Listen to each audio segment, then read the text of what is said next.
Olá, vamos começar a demonstrar como resolve o exercício 2 da nossa lista de fixação, certo?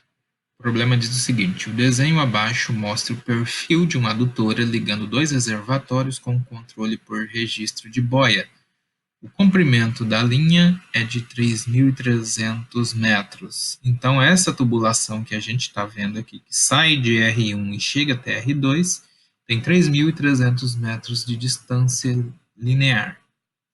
A vazão de projeto que a gente tem, então, é de 360 litros por segundo. O projeto prevê a utilização de tubulação de FD. FD é o ferro dúctil, ok? Com C, coeficiente de rugosidade, estimado até o final da vida útil, igual a 100. Desprezando-se as perdas de carga localizada, pede-se. A letra A diz o seguinte: no desenho acima, para a gente identificar os locais adequados para a utilização de descargas e ventosas necessárias para a operação da adutora. Ok? Letra B. Identifique no desenho acima as linhas piezométricas estática e dinâmica. Ok? Item C. Dimensione o diâmetro da tubulação, considerando como opções comerciais os diâmetros que variam aí entre 150 a 1.200 milímetros. Ok?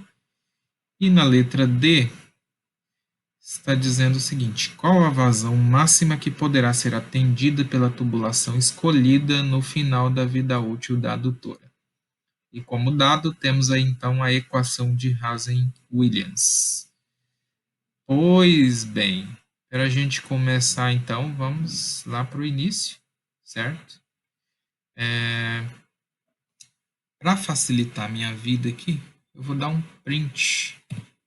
Dei um print. Vou lá e abro o Paint para resolver no Paint, ok?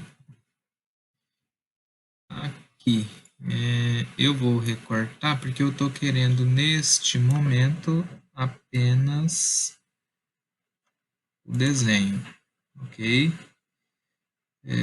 Eu vou concluir aqui então.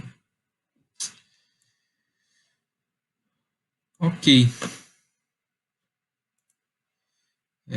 Então, é para a gente identificar no desenho acima os locais adequados para a utilização de válvulas de descarga e válvulas ventosas. A gente já viu na aula anterior,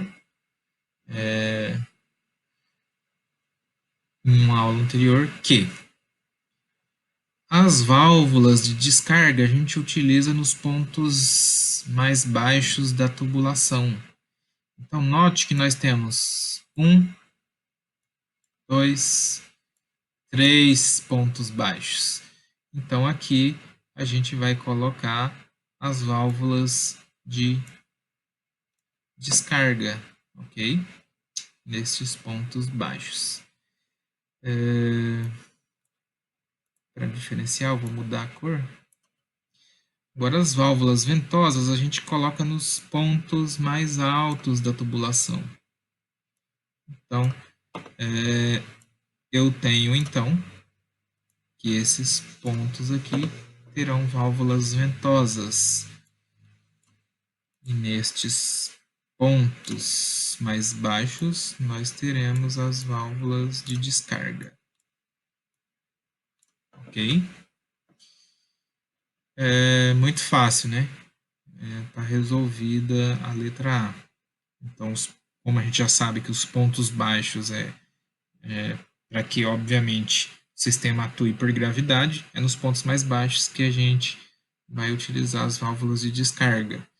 E as válvulas ventosas, a gente utiliza essas válvulas para fazer a expulsão do ar que nós não queremos que flui junto com a água.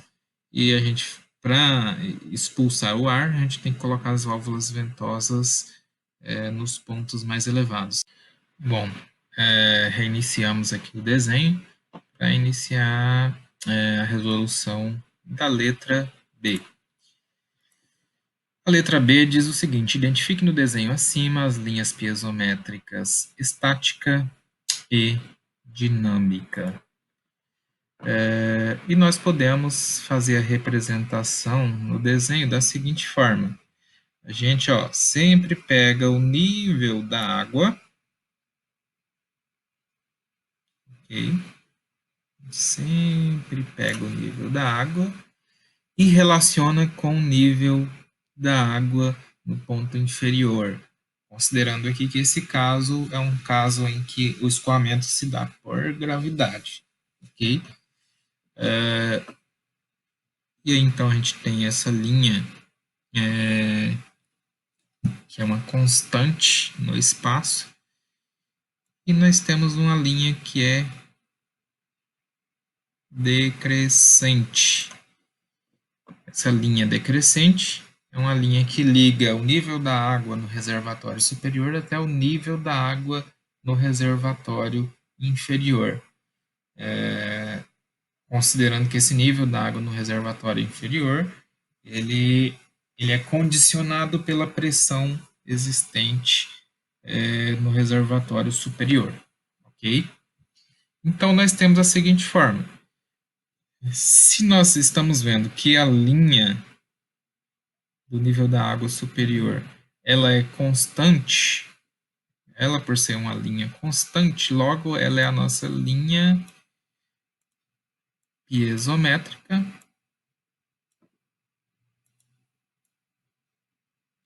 estática, porque ela é a mesma ao longo do espaço.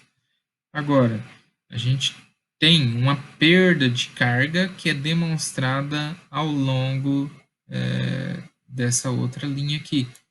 Então, nós temos que aqui se dá a linha piezométrica dinâmica, ok?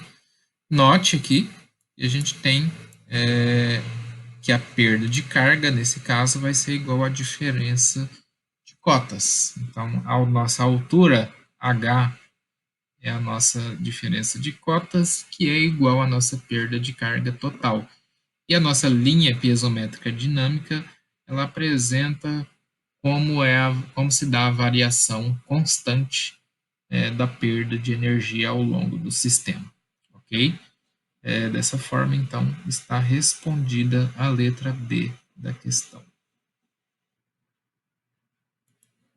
Por fim, nós vamos responder a letra C, certo?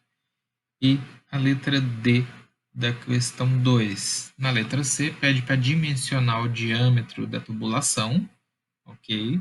Na letra D, pede para a gente determinar a vazão máxima que poderá ser atendida pela tubulação escolhida no final da vida útil da nossa adutora, ok? Para resolver, eu vou utilizar aqui o Excel porque é bem mais simples para a gente resolver com ele. Eu já tinha criado a planilha com os dados que nós vamos precisar. Então, nós já tínhamos a informação da cota 1, cota 2, o comprimento da tubulação, a vazão de projeto e do coeficiente de rugosidade C do ferro dúctil no final da vida útil, que é igual a 100. Então, basicamente, a gente precisa fazer o dimensionamento, determinar, então, o nosso diâmetro D, ok? Nós vamos determinar, então, o nosso diâmetro D. Deixa eu só ajustar aqui para ficar mais fácil, ok? Vamos fazer a operação com Excel. Então, a gente tem que fazer, então, cálculo do diâmetro utilizando a equação de Hazen-Williams, que está aqui para vocês. Mas antes disso, eu preciso achar, por exemplo, o J, que nós não temos o J. Não temos essa informação ainda. Mas ele é muito fácil. Para calcular o J, eu preciso calcular o ΔH. E o meu ΔH nada mais é do que igual a cota 1 menos a cota 2. Ok? Então, nós temos que o ΔH ou a nossa perda de carga total, é igual a 35 metros. Lembrando que a nossa perda de carga total é igual ao próprio desnível. O J significa que ele está representando a perda de carga unitária. O J é igual a ΔH sobre L, em que ΔH é a perda de carga, L é o comprimento da tubulação. Então, ele vai estar representando a perda de carga unitária, ou seja, a perda de carga que ocorre por metro linear de tubulação. Então, o meu J vai ser, então, ΔH dividido por L. Quem é L? É o comprimento. Aqui o meu J. E aí falta eu calcular apenas, então, o meu D. Mas quem que é meu D? Bom, eu preciso fazer nessa equação, do jeito que ela está escrita aqui, eu preciso isolar o D. Como é que eu isolo o D? Eu passo toda a parcela da equação que está aqui no lado do D, passa dividindo para o lado do Q. Ok? Então, eu vou ter que o diâmetro será igual, eu vou abrir um parênteses aqui, tá? Vou abrir dois parênteses, na verdade. Eu tenho que vai ser a vazão dividido pelo restante. Mas quem é a vazão? 360. Aqui tem um detalhe, 360 é litros por segundo. A gente tem que transformar isso para metros cúbicos por segundo. Então, eu vou pegar, selecionar a vazão, vou dividir por 1000, vou fechar o parênteses e vou colocar a divisão. E aí, então, eu vou dividir pelo restante. Quem que é o restante? 0,2785, que multiplica. Note que a multiplicação no Excel é o asterisco, ok? Então, 0,2785 que multiplica pelo C. Quem é o C? Aqui o C. Que multiplica pelo J. Aqui o J.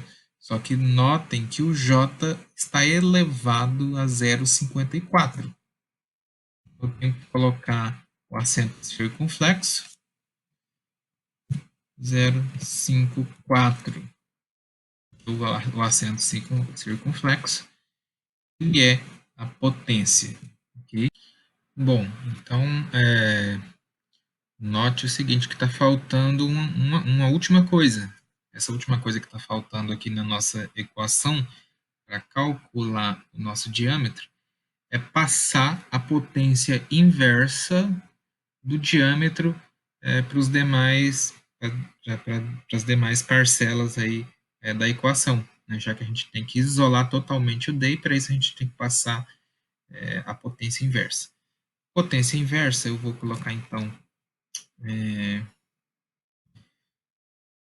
circunflexo, 1 dividido por 2,63, que é então o inverso da nossa potência, ok? Damos Enter e chegamos aí, então ao valor de diâmetro igual a 0,48678. Mas tem uma questão, certo? A gente já tinha visto que, comercialmente falando, essa não é uma opção, certo? 0,48, eu tenho que o meu valor calculado está entre o diâmetro 450 e o diâmetro 500. Qual é o que a gente adota? Neste caso em específico, nós iremos adotar o diâmetro imediatamente superior, ok? Uma vez que se eu adotar um diâmetro inferior, a minha capacidade de vazão final seria menor do que a vazão de projeto. E eu adotando um diâmetro superior, a minha vazão final será ligeiramente superior à minha vazão de projeto. Então, nesse caso, note que a gente prefere que a vazão seja maior do que a de projeto do que menor. Se a vazão for maior, eu posso regular isso com a válvula para perder um pouco de carga e reduzir a vazão. Mas se a vazão for menor do que a necessária, eu não tenho outra alternativa. Não vai ser algo que eu possa gerenciar facilmente. Então é melhor que a minha vazão seja superior. Então bora lá. Eu tenho que calcular, eu tenho então que o diâmetro adotado é igual a 500 milímetros. Ok? Logo eu preciso calcular a nova vazão. E a vazão final ou vazão máxima. Ok? Como preferir. Para calcular a vazão máxima, eu vou ter que novamente utilizar a equação de Hazen-Williams, sendo que neste caso eu não preciso mais isolar o D, certo? Porque eu já tenho o meu valor de D. Então vamos lá calcular. Igual a 0,2785 e multiplica por C, aqui o C, e multiplica por D, mas quem é o D? E igual a 0,5 elevado 2,63. Fecho, multiplico por J. Mas quem é J? Aqui o nosso J. Elevado a 0,54. Não está faltando nenhuma parcela da equação, então nós podemos dar Enter e chegamos aí ao nosso valor em litros por segundo, de 386 litros por segundo. Aliás, nesse caso aqui está em metros cúbicos, né? Perdão. Metros cúbicos por segundo. Se eu quiser calcular isso para litros por segundo, é só eu fazer isso vezes 1000. Ok? Aí está em litros por segundo. Vazão máxima. Com isso, então, concluímos a resolução do exercício número 2. Aqui, então, todas as respostas que a gente precisava.